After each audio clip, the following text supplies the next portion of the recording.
नमस्कार, मैं हूं आपके साथ रोहित। धर्मनगरी हरिद्वार में इस बार बीजेपी अपने उम्मीदवार को लेकर टेंशन में है और ऐसे उम्मीदवार को ढूंढ रही है जो हरिद्वार लोकसभा को जीत सके।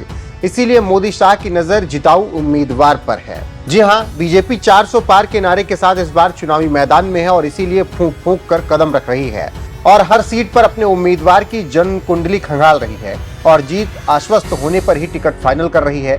इसके साथ ही साथ अलायंस भी ऐसे ही बना रही है कि पार्टियां जिताऊ उम्मीदवार उतार सके ताकि किसी भी तरह 400 के पार पहुंचा जा सके। तभी तो उत्तराखंड के हरिद्वार लोकसभा पर बड़ा ही दिलचस्प मामला सामने आया है, जिसे लेकर मोदी शाह काफी परेशान हैं और ऐसे उम्मीदवार पर मुहर लगाना चाहते हैं जो जीत हासिल कर सके।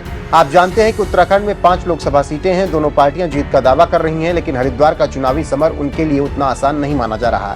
इस लोकसभा सीट पर चुनावी समीकरण बड़ा कठिन है। बीजेपी जीत मानकर चल रही है, वहीं राजनीतिक विश्लेषकों की माने तो जातीय लिहाज से इस सीट पर बीजेपी काफी परेशान नजर आ रही है। इन्हीं सब बातों से मोदी शाह हिले हुए हैं और जिताऊ उम्मीदवार खोज रहे हैं। 2022 के विधानसभा चुनाव में बीजेपी 23 विधानसभा सीटों में से 7 अकेले हरिद्वार जिले से हारी है।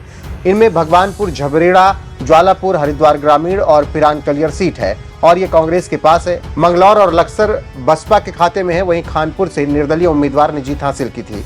बस इसी बात से मोदी शाह की नींद इस वक्त हराम है।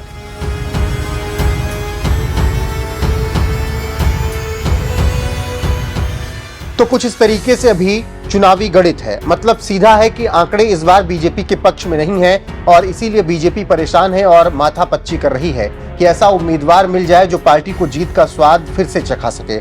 हरिद्वार लोकसभा से लगातार 2 बार सांसद रहे रमेश पोखरियाल निशंक सांसद रह चुके हैं, लेकिन बीजेपी निशंक के अलावा त्रिवेंद्र सिंह रावत, मदन कौशिक, स्वामी यतीश्वरानंद के अलावा 2 बड़े संतों पर चर्चा कर रही है। लेकिन बीजेपी अभी भी डर के माहौल में है क्योंकि जाति आंकड़े इस वक्त आड़े आ रहे हैं। इसीलिए पार्टी को हरिद्वार से ऐसे उम्मीदवार की जरूरत है जो जीत हासिल करा सके। देखना होगा कि बीजेपी की तरफ से वो उम्मीदवार कौन होता है। फिलहाल आपको क्या लगता है, बीजेपी क्या हरिद्वार से लोकसभा सीट जीतने में सफल हो पाएगी या फिर नहीं? कमेंट करके अपनी राय हमें जरूर बताएं।